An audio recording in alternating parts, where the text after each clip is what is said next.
Bye.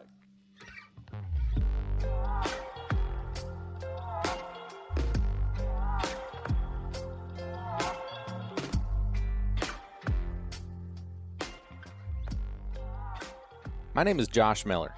I own Riverstone Kennels, and I've been training gun dogs for more than 16 years.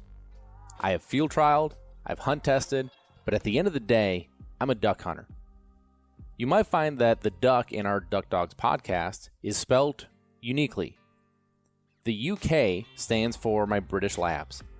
I love my British Labs. I love what they offer me, both as a part of my family and the high motor in the field. As you're going to find, I have some pretty special dogs. Follow along in our podcast series here as we talk about both in the field hunting and in the field training situations that will hopefully help you progress with your dog at home.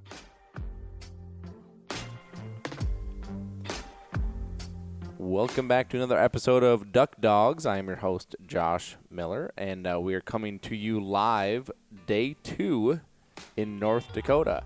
So before we get going here, let's make sure we thank our sponsors that make this show possible. Thank you to Eukanuba.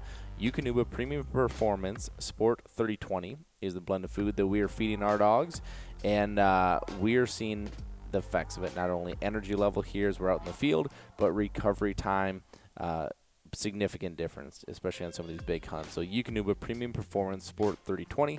I would go check that out if you're looking for a high-quality premium food to put your four-legged hunting partner on. Thank you to Lucky Duck. Lucky Duck is your 5-star crash test-rated kennel, both in the intermediate and in the large sizes. So if you're looking for the best way for your four-legged hunting partner to travel as safely as possible, go check out the Lucky Duck kennel, www.luckyduck.com. Thank you to Kent Cartridge. Kent Cartridge is your premium option for shotgun shells, and that is all that we are shooting out here in North Dakota.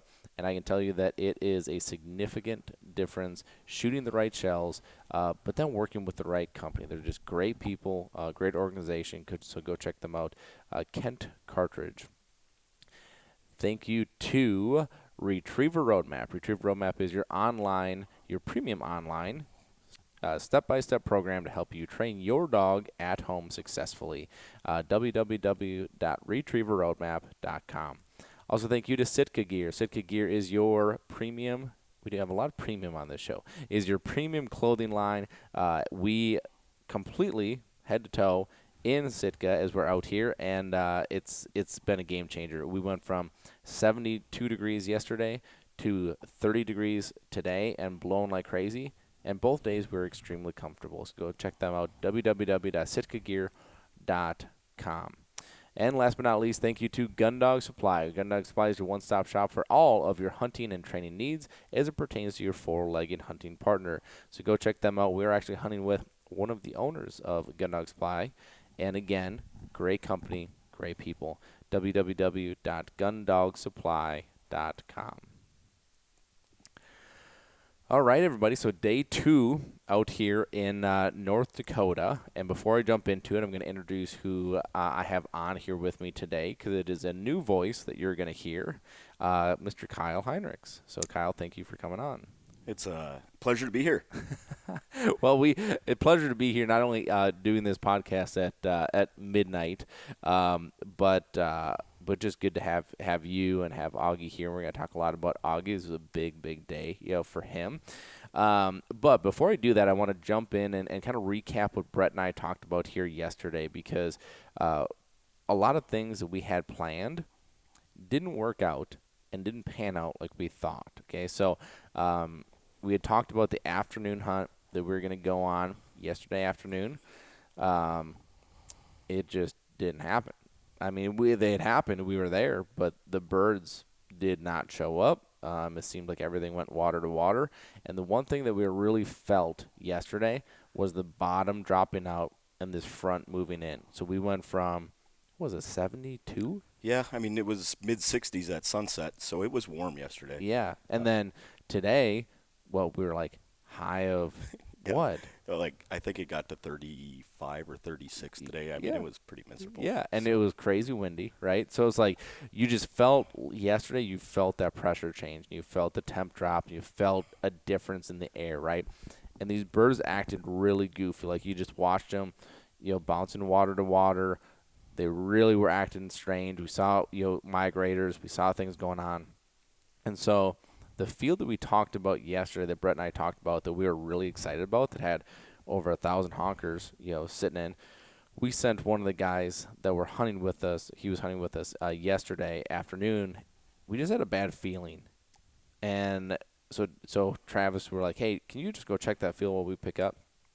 He checked that field that those geese were in. And we picked up early, so he was there in plenty of time.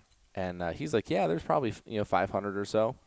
And we're like, well, that's less than half that was there this morning. So we just had this bad feeling that kind of stuck with us. We're like, hey, instead of hunting tomorrow morning, let's scout. Let's scout. Let's make sure we know what the birds are doing. Well, guess what? That field that had over 1,000 in it the morning before, that went to 500 that afternoon, had maybe 150 in it the next morning. And it's just amazing how quick things can change, So, was it pressure that moved them out of here? Was there, something that just made them now bounce fields? And so I want to go back. One thing that I really try to do a lot of when I'm scouting is I really like to read the birds in the field. Okay, so a couple things that I look for. When I see, birds that are really spread out, that usually means that they're not as content. They're looking, they're searching for food, right? And when you watch them move in the field, they're picking around, they're really searching. Oftentimes when they're congregated and they're content and they're sitting in one spot feeding, they have food. Okay? Things like that when you look at it, you're like, hey, these birds are content, these birds are not. The birds yesterday, they were content. I mean, they were really bunched up. They were happy. They were eating. They were stationary. It was not like they were spread out searching to where you're like, oh, they could jump out of here any time. It was not like that. And so, for it to get that significantly different in 24 hours, pretty incredible. And it just shows you how quickly things can change. And it also shows you that just when you think you have these birds figured out, you don't. You just don't. You don't. No. You the don't. X moves all the time, right?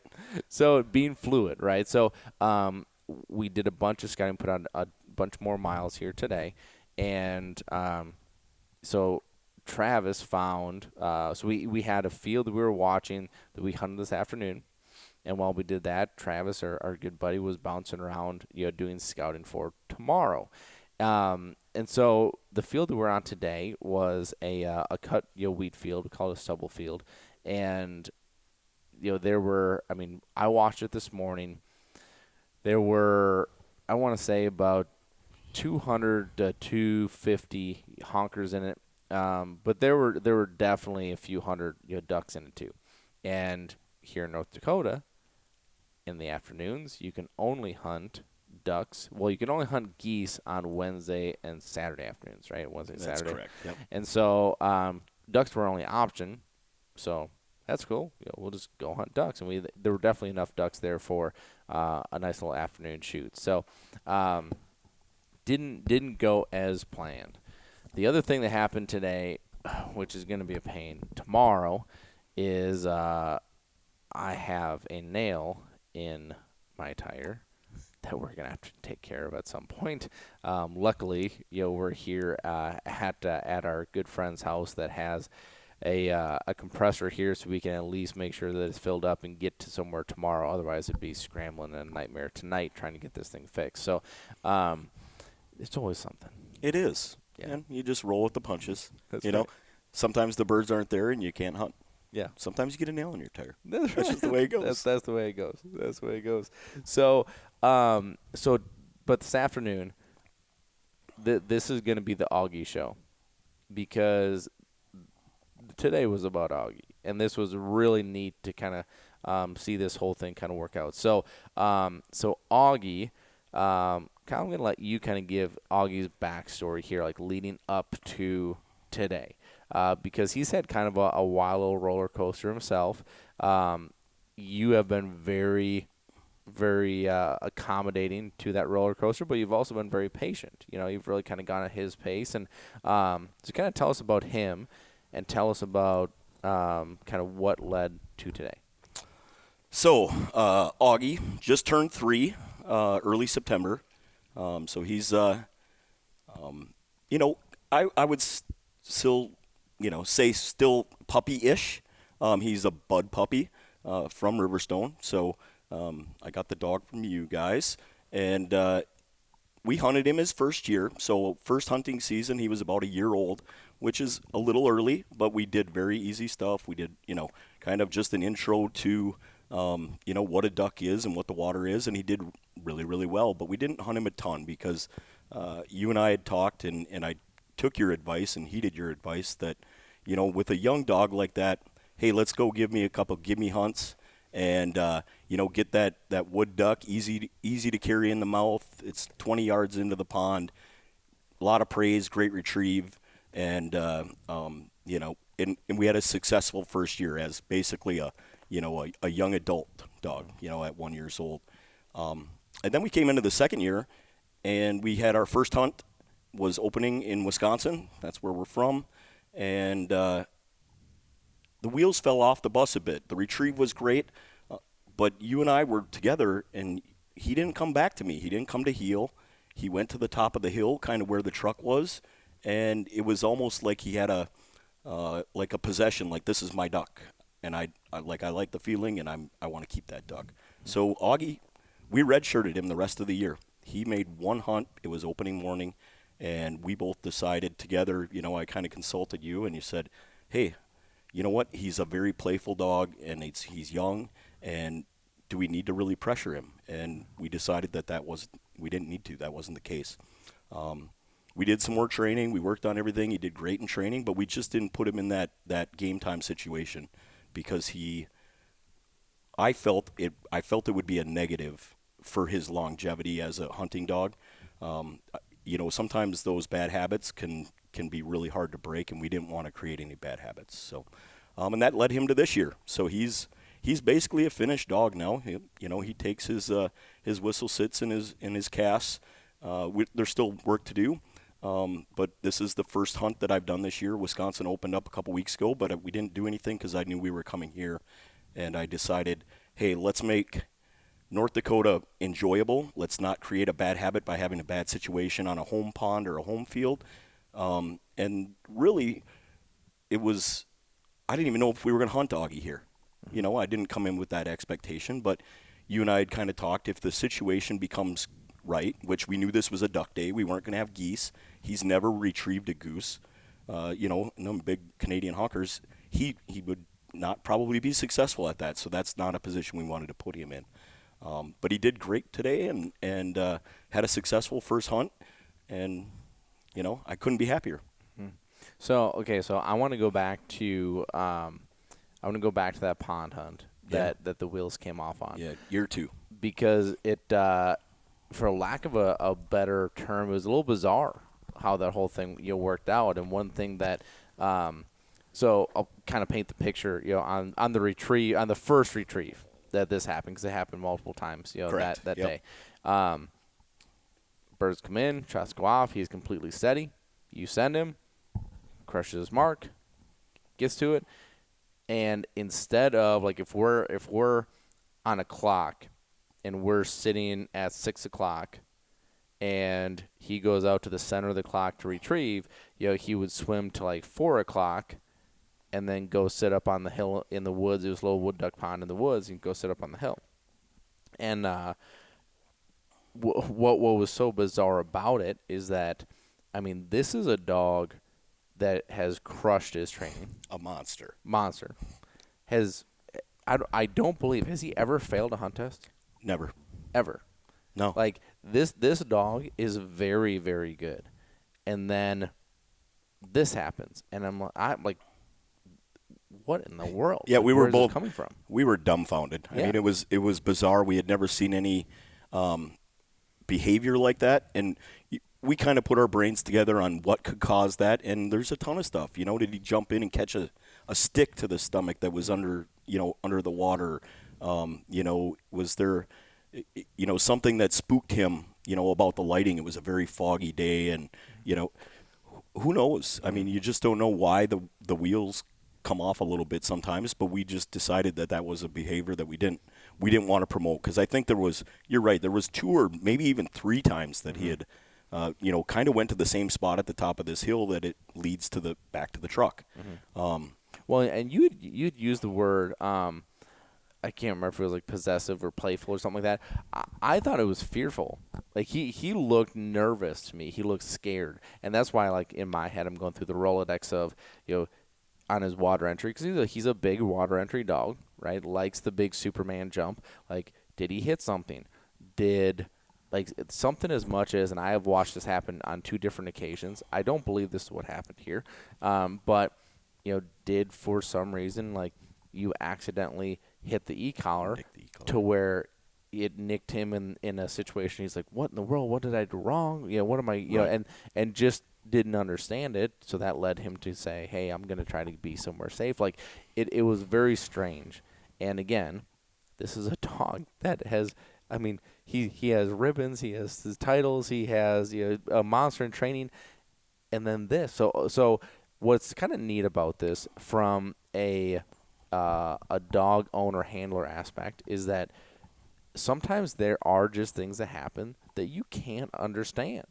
Like the why in that. Like we searched for the why for a long time, and eventually just had to come to the conclusion and accept we're never gonna know why, but we have to make lemonade out of the lemons and move forward. Right. Yeah, it's a mystery. He can't talk, unfortunately. Otherwise, we'd know.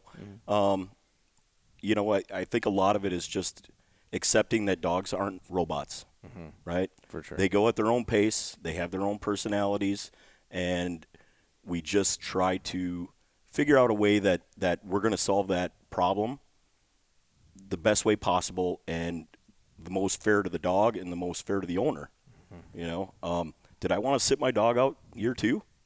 Well, no, but I get to hunt with some other great dogs. So I get lucky like that. But I thought for Auggie that the best thing for me to do would be not push the situation, not put pressure on him. We were talking today, so I'll just kind of side skirt this. We were talking today, and he's a very emotional dog. Like, he knows when you're praising him, like, and he's excited about that. And he knows, he's got feelings. You can tell it in this dog. And some dogs don't. Some dogs are just like, go get duck, come back. And my dog's like, I hope they're excited that I went and got a duck. Right. You know what I mean? So it was just, I felt it was best to kind of redshirt him year 2. You thought it was probably best to, and just let him mature a little bit. They some of them come mature at year 1, some at year 3. You just never know. So Yeah, and it was it was a hard thing all the way around, right? So we sit him out year 2 after that hunt, and the biggest reason there is that we didn't know the why.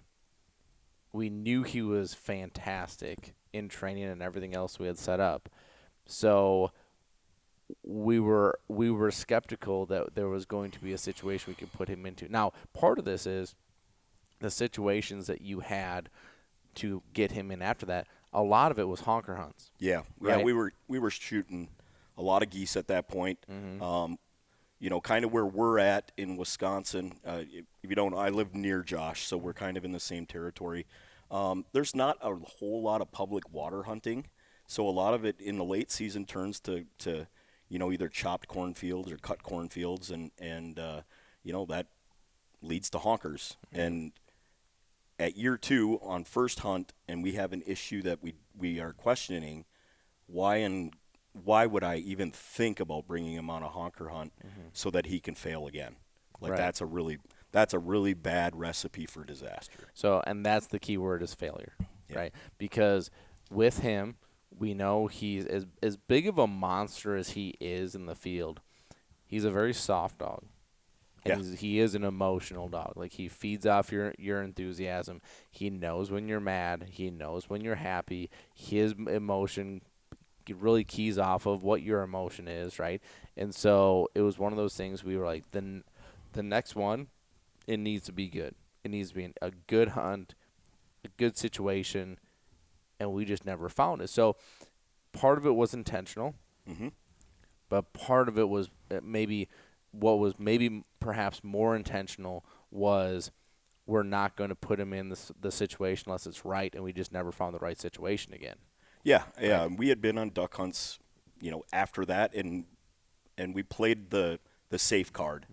Well, like the one was on the Mississippi River, Yeah, not the right setup. we don't want to deal with current. We don't Right. want to deal with because now if you have a failure in the middle of the river and he's being pushed by water, that's the worst thing we could do. Yeah, we were on a few hunts that he could have possibly done it again, but it was like, oh, you know what? No, why? Why we don't need to. I don't need to. Yep. I have to understand that. Do I want to take 1 year to not let him feel the disappointment of not succeeding, or do I push him and then I might have 5 years of him feeling disappointment and not succeeding? Let's give him wins as much as we can, and the end goal is you have a dog like I'm not going to compare him to Brock or anything, but you're going to have a dog like that, somebody that's steady and good and takes commands well and is enjoying his job. And I think you can really kind of mess that up if you push too hard. For sure. So now we were very productive in that off time, right? Like one thing that we did is we finished his training. Yeah. Right. So he went through his advanced handling, which he did great. Great with all that. So he, like Kyle said earlier, like he is like if you wanted to put a term on him, he is finished, right? And I'm using my air quotes because I just hate that term because as we all know, you're never finished. There's always work to be done. There's always tweaking. There's always loose ends that need to be tied back up. But he's very, very good.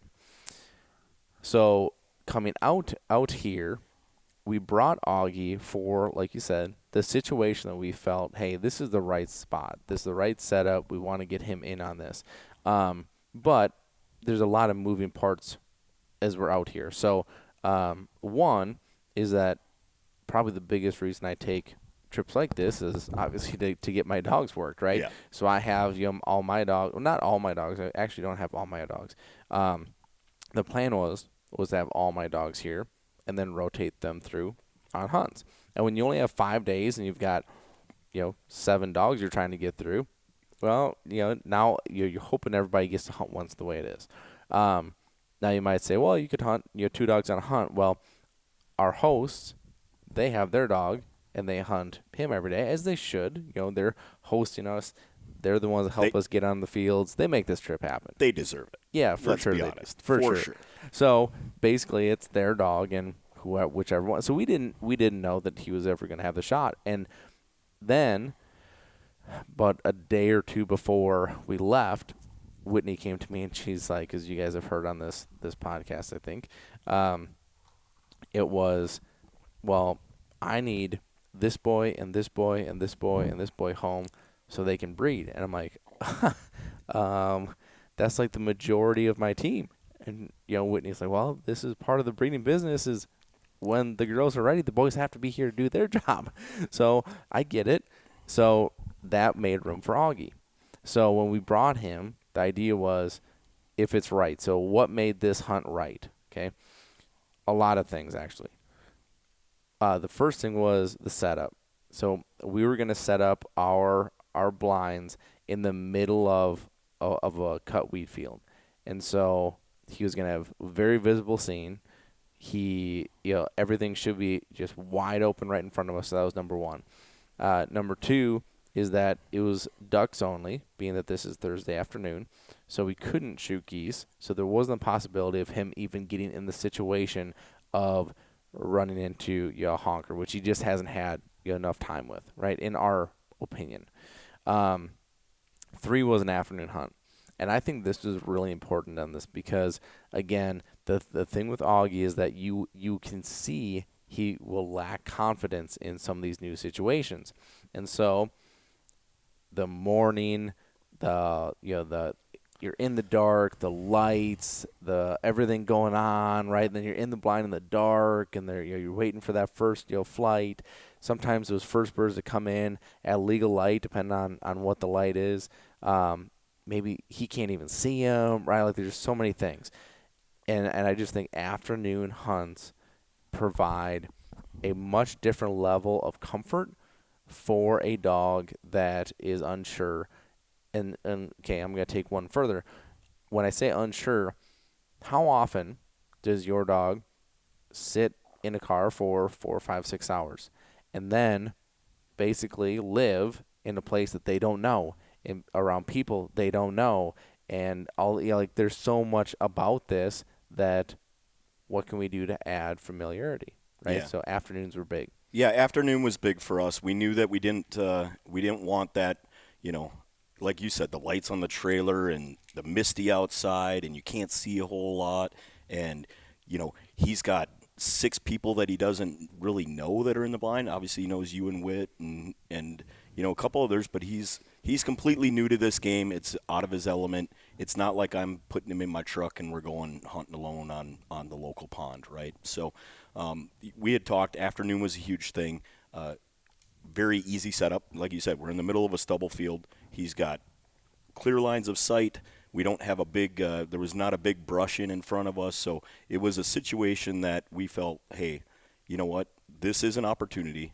We're pretty sure we're going to have ducks here, and let's go see what we're going to do to give this guy a win. Mm-hmm. And I appreciate the team so much. Everybody that we hunt with here, it's like the best part about today was we could have shot 2 ducks. Auggie could have got them both, and everybody would have been okay with it. They knew that, hey, our little pregame training session that we did and confidence builder, let's see if it pays off when game time comes. And I think we did okay today. Mm-hmm. So, for sure. So, so being a little facetious when I say okay, I'm ecstatic. So we did amazing. So right. Okay. So let's talk about the hunt. So we get set up. We have everything set up. First thing that I want to go over is the decision that you and I made. But I'm going to say you made it, of having me handle Auggie on this hunt. So walk me through that.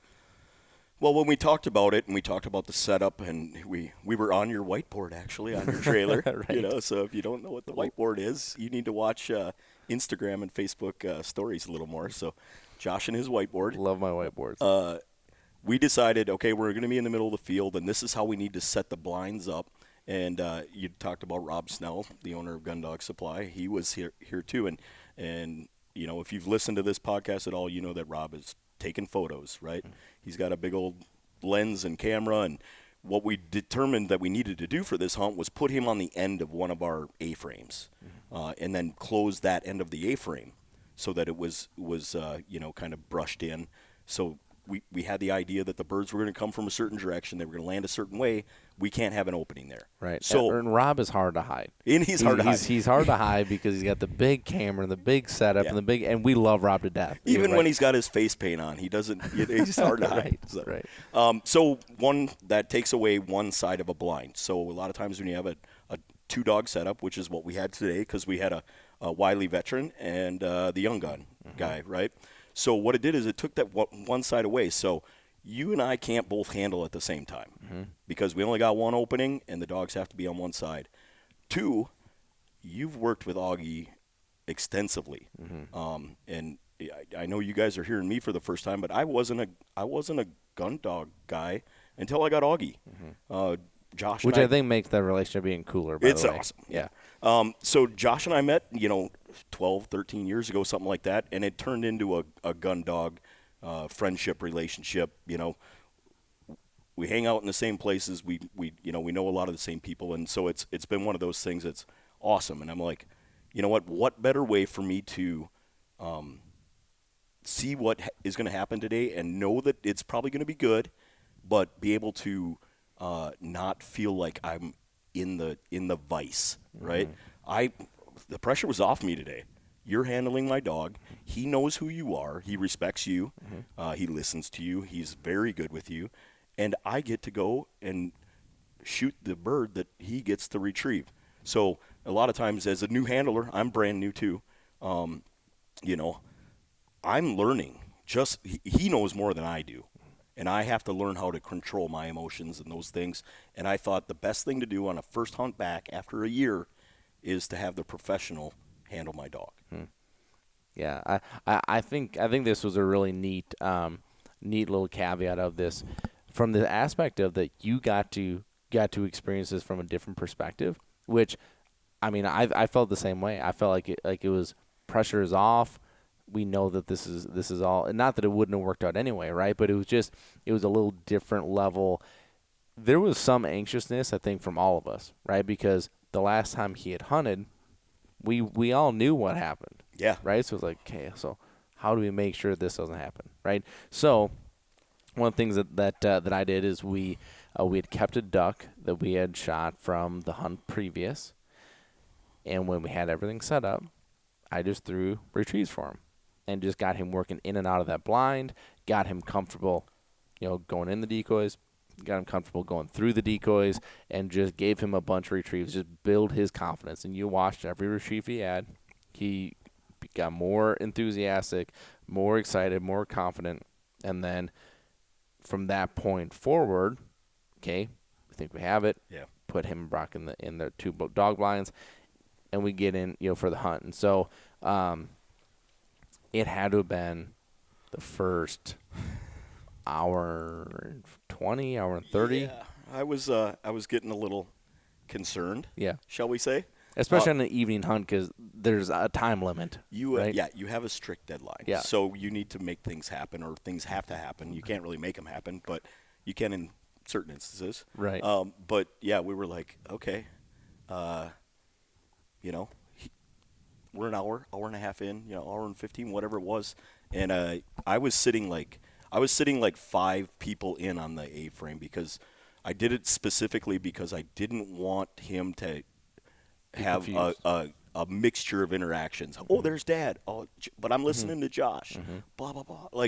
So what I did is I sat 5 down, and you about an hour and 15 in. I think right before we shot our first duck, you're like, Kyle, 100% wind today, and I'm like, he's literally sitting here. He's scanning the skies. He's sitting steady. He's got his feet hanging out the front of the mow marsh, and he's just being a good boy. Yeah.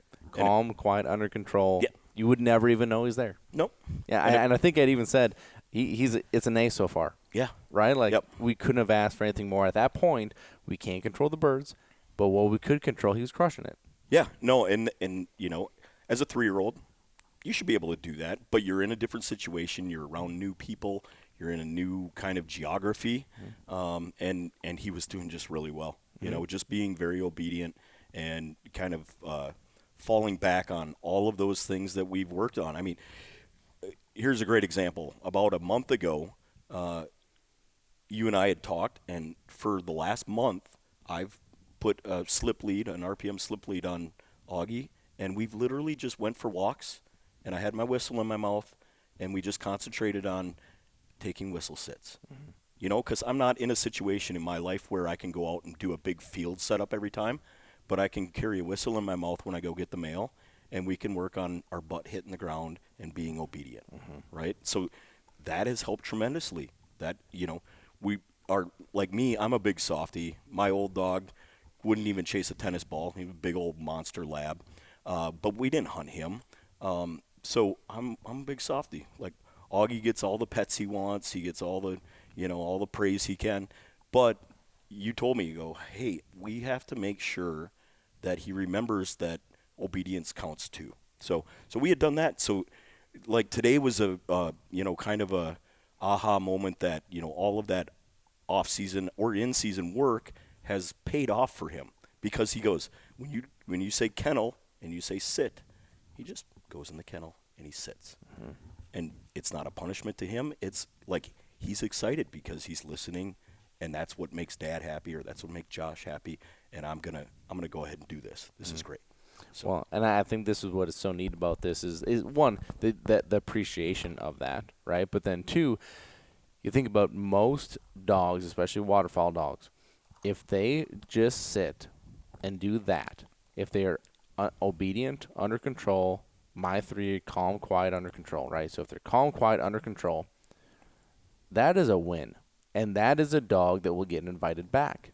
Okay? Right. And, if you find yourself in a situation that you don't have a dog like this and your dog is whiny and anxious and, oh, but my dog makes these amazing retrieves and all that stuff, that's great.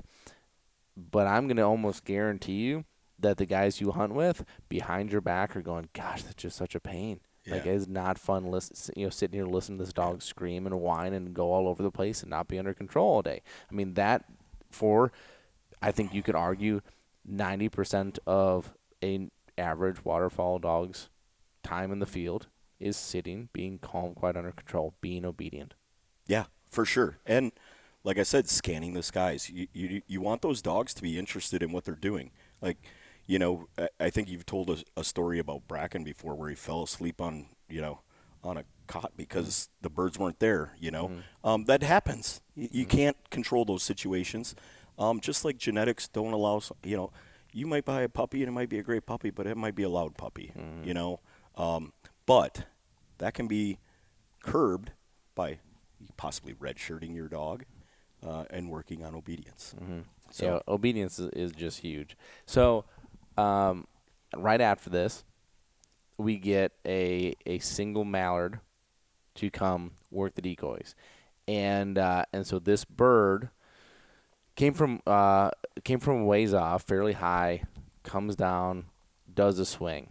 Okay, so this was a very tough spot for me because, as I've preached to you guys a lot in the past, and as I will continue to preach, with a young dog, and we were considering this a first hunt for him because it basically is. My dedication is to Auggie in this. Okay, so I had Auggie in the blind closest to me, and then I had Brock on the outside, and my gun is there, but I'm not using it. So here's the dilemma that I have, is that we're now 45 minutes to close. Yep. We have had no activity. Yep. And I'm sitting here going, I have to get this dog a bird. And so this mallard comes and kind of skirts outside of range, comes on my left-hand side of the blind, is certainly inside range, but you can just tell, like, if you watch ducks enough, like, she's not going to do it.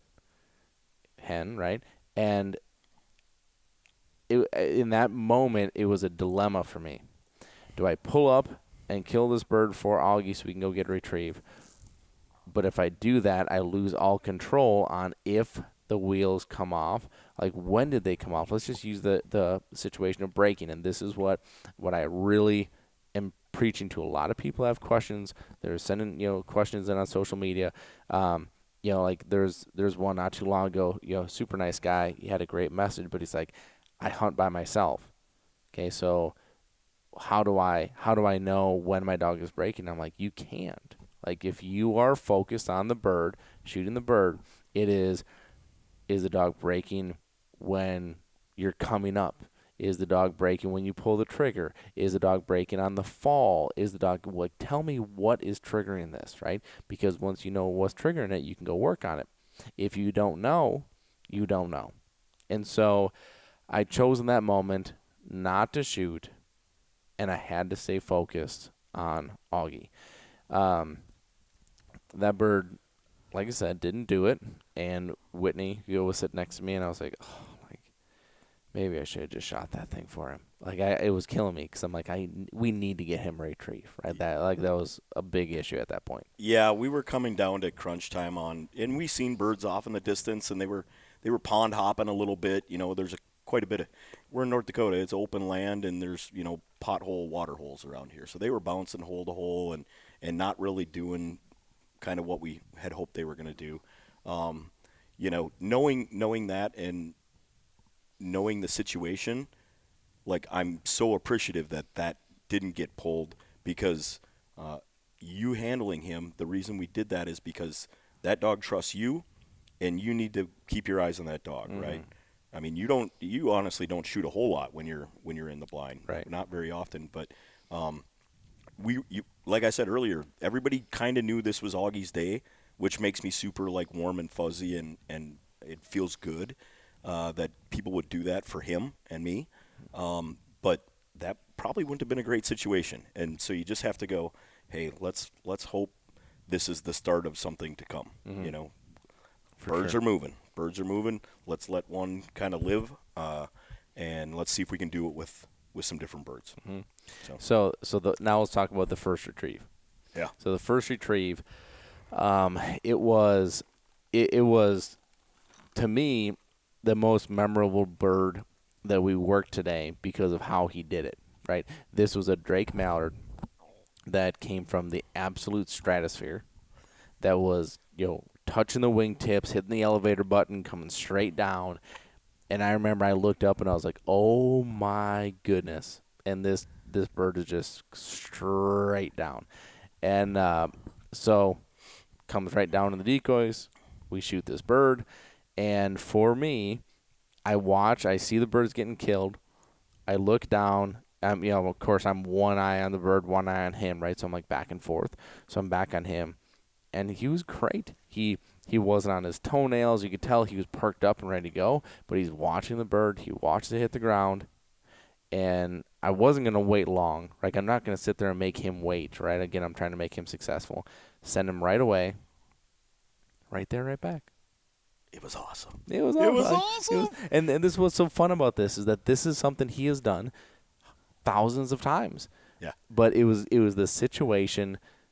It's more impactful. Oh, right? Well, and like I said earlier, that the decision to have you handle him instead of me was a pretty easy one for me because I got to see him retrieve his first greenhead ever in North Dakota, was steady, right there, picked it up, right back to heel, to hand, to kennel, and right back in the Momar she went, and he's like, let's rip some more birds because it's time to go get more. So it was, for me, it was like, that was the moment. Like, I wasn't videotaping it. I didn't have my phone up. I old schooled it, and now I've got like that ingrained memory of my dog getting his first North Dakota mallard, which is amazing. So. And you had two photographers there documenting the whole thing, so you do have it on video, which was great. You didn't do that. Yeah, no, I didn't need to. I kind of knew I had backup. Yeah. I mean, Brett and Rob got their stuff figured out. Right. So we don't need to all be photographers on these things. So, but no, it was just like, I feel like it was the perfect decision to give him the most successful, possibilities. And I got to watch and shoot a little and do all the things that a hunt's about. I think if I was there, I think he would have went and got a bird, but I would have been nervous, and maybe I might not have handled the situation properly. Because like I said, I've been a gun dog guy for 3 years. I'm not 30 years into this journey. I'm 3 years in. So I'm a rookie too, and having the kind of you as the trainer, move him along to that first bird was probably the best decision I've made with him so far. In the 3 years. Yeah, and so to fast forward through this hunt, he had his first mallard, and then he had multiple more mallards, and then he had his first pintail, and then he had his first honor. Like the dude crushed today. Yeah, he did. He did amazing. We couldn't ask for anything more, and it really just comes down to I don't want to harp on it, but it's obedience, patience, and don't push your dog too hard. You know me, the first year I was pretty impatient. You're like, hey, you're new to this thing. Just realize that you're going to have this dog for a lot of years. And you don't need to force special at 14 months, right? So now that culmination of patience and going, but I really want to go hunting, but nope, that's not the right thing for him. He's much more happy being successful now because I didn't make him unsuccessful at a year and a half. So, so here's an interesting point. We talked so much about patience, and you were very patient, extremely patient, right? And we had came out here, and not for sure knowing he was going to hunt, right? But one of the things that actually made me go, no, we need to make sure he hunts, is you made a comment that you're like, it's okay if he doesn't hunt. Like he's got plenty of years left ahead of him. He may maybe he's not even ready yet. Maybe he's not like, and I was just like, well, like, I go to sports with everything, right? So it's like, okay, I have a 5-star recruit here that we threw him into a game his freshman year and didn't go as well as we wanted to, so we pulled him back out. We've worked on his mechanics. We've given him tons of practice time. We've given him everything. Like, at some point, you got to throw the kid back in the game to see how he handles it, right? Yeah. Like, you can't just keep going and be like, oh, dude, like, you're a senior now. Like, I don't know. Like at some point, you just got to let him do it. And I think that's part of what this trip was. It's like, we got to get him in this field to let him know. Like, we got to see what he's got. Like, we got to see, did all this work pan out? Right. Was this the right decision to sit him out? Was it, or do we have a much bigger problem on our hand that we would not understand at all? But is there something more going on here? Right? Yeah. So we had talked in the days leading up to traveling out here, and your sports analogies carry through because you're like, let's make it a game time decision. Like, well, the day we leave, and I've got parents that probably spoil Auggie too much, that could have watched him or he could have stayed at the kennel, but just so happens Mother Nature, when you get 5 female dogs together, their ovulation cycles line up, and all of your all-stars have to or not all of them, but a lot of them had to stay home and to do their job. That's nature, that's life. So it gave the kind of the maybe it was if Auggie came and all those dogs came, there was maybe a 5 or 10% chance we would run him. If we had a perfect situation where, hey, we might have a 1 or 2 guy hunt. You and I and one other shooter might go out, and let's just let's get by a pond. Let's get him a couple ducks. We'll make it a real win. We limit it out in the morning, blah, blah, blah, that type of thing. But when 4 or 5 of your dogs have to stay home, now you're like, okay, I've got these 4 dogs, and if we find the day that's right, we went from 10% chance to get out there to, all right, it's a 50-50 or maybe even a 60-40% chance that we might get Auggie on a few ducks, and we'll see, we'll see how it goes. And I was comfortable either way. I'm out here, and we're all friends, and we all get along, and we, this is a very enjoyable trip. So even if he didn't hunt, I would have been okay. But after today, I'm a little bit happy he got in the game today. Yeah. Well, my favorite part of today was. I'm going to ask you your favorite part too, but no, let me ask you that first. What was your favorite part of today? If you had to choose one moment. Just one moment, obviously, I think the canned answer is, his first retrieve with a bright green, Drake. Probably the best colored out Drake we've shot on this trip. Yeah, for sure. And just being able to, like I said, actually, soak in the moment without a distraction of him. Like, okay, he's coming back. Like, I got to say heel, hold, sit, drop, kennel. Like, I don't need to do any of that. I get to just watch him, like, prance back with his tail flopping in the air, just excited as can be with a big old, mallard in his mouth. So I think for sure that's my favorite part of today. And, like, I guess a close second would be the fact that I got to do it with, 8 or 10 people here that appreciate my dog for who he is. And, Rob's always like, white chocolate. I'm going to photograph white chocolate today. Yeah. He's like, they love my dog. And that's, I think as a dog owner, like, you want to raise a dog that people love. Like, they want to love that dog because he's obedient and he's steady and he's, super friendly and excited. So that was a close second, was who I got to spend that day with. We got the turtle box rocking when we're setting up and we're having a good time.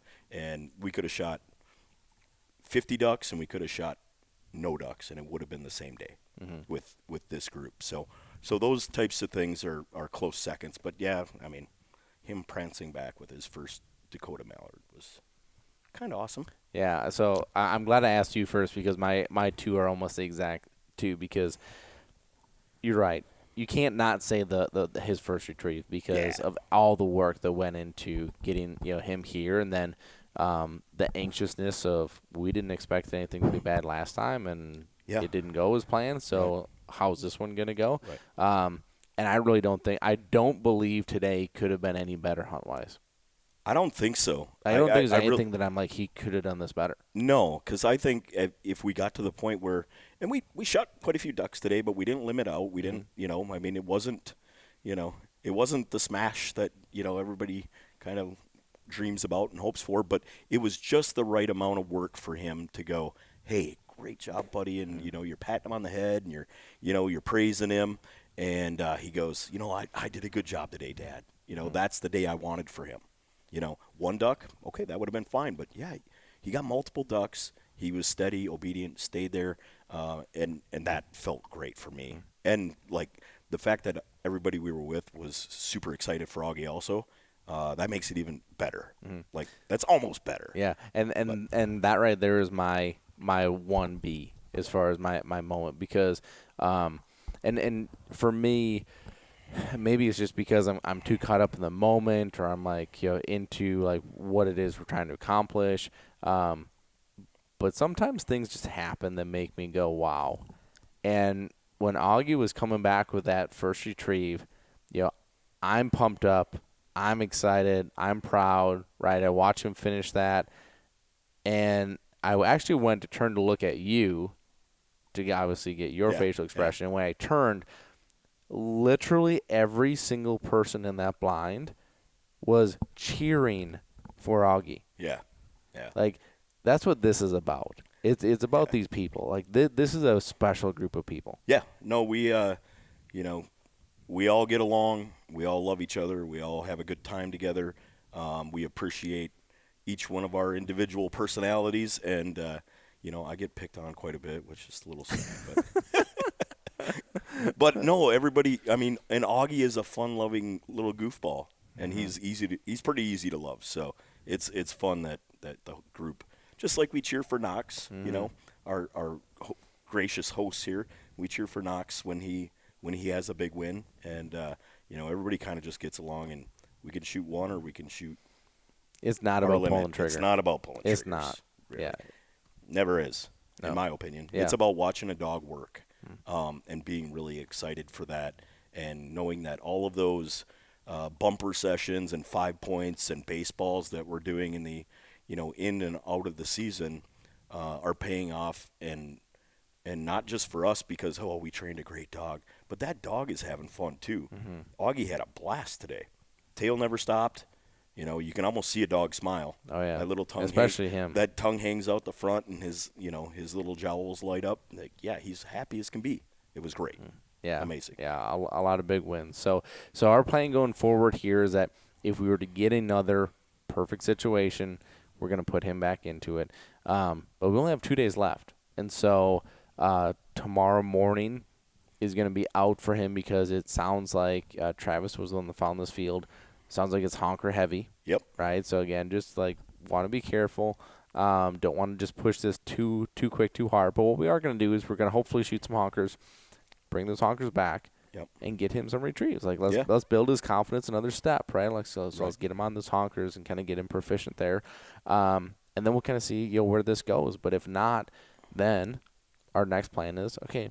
Let's find a couple duck hunts. Yeah. In Wisconsin, and let's get him on that, or let's get him down to Arkansas, or like there's ways to build off of this, and we're going to make sure that we do that. Yeah, for sure. I mean, it's nice that we have a relationship to do that, but it's all about trying to limit the losses or limit the kind of the hiccups and build on your successes. We're building a house here. We built the foundation. The walls are going up, but we still got to put a roof on it. We still got to finish the inside. He's great, but it's always about just what's the next step, what's best for him, and how do we get to that next hurdle, that next benchmark that we're really looking for. And yeah, that's getting him on a few more, duck hunts instead of putting a big old 20-some pound, honker in his mouth, and he's just not ready to do that.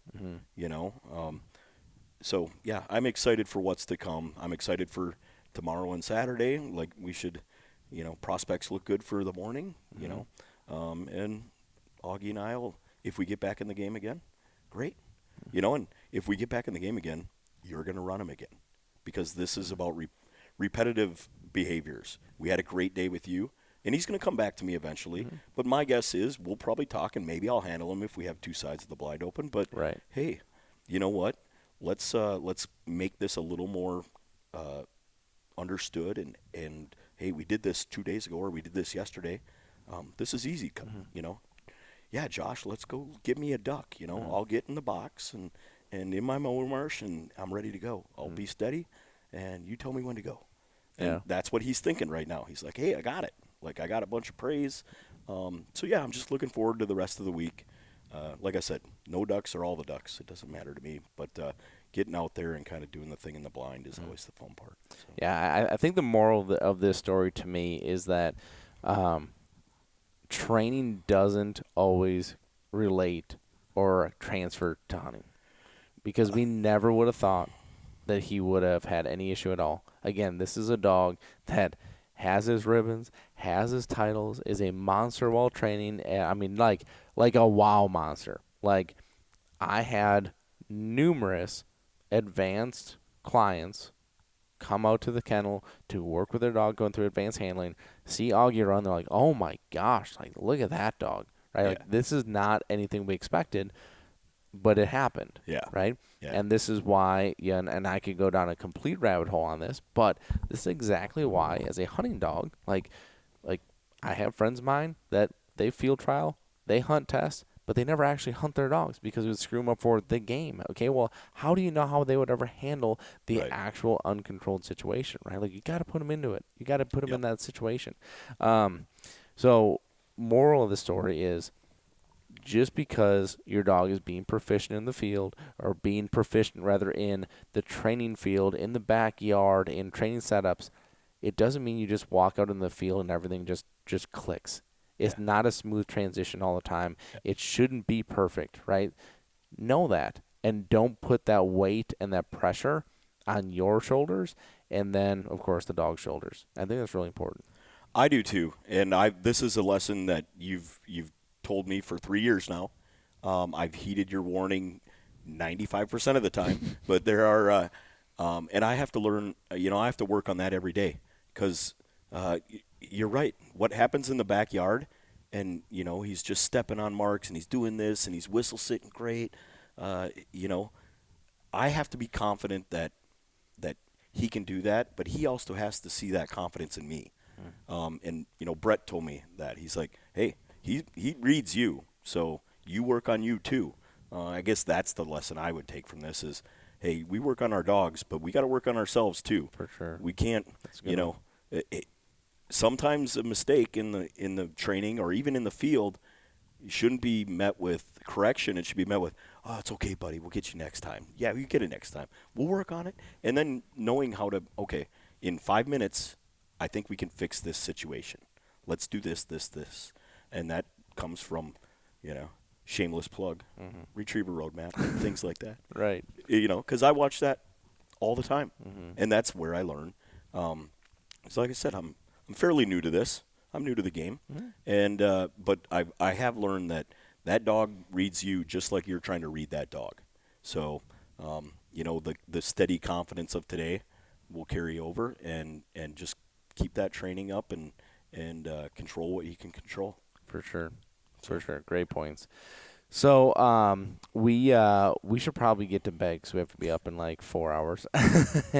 But thank you for spending this time. I think this was really good from your perspective to put this in, kind of share with us what happened, you know, today. And this was the story of the day, you know, so I thought that was a great thing just to share in general. So thank you for taking the time. Well, I appreciate you for having me, and, you know, always treating my dog like he would be yours, and really just loving him. So that's awesome. So I appreciate that. Yeah, we all love him. So, we're gonna wrap it up here tonight, and we'll hopefully come back with you tomorrow to give you an update on day 3, and hopefully we have some cool updates for you there. So, hope you guys have a great rest of your day, and we'll talk to you soon. Bye-bye. Thanks for listening. Be sure to follow us on Facebook and Instagram. Leave us a review on iTunes, and a special thank you to Eukanuba, because without them, we couldn't do what we do here, bringing this information to you.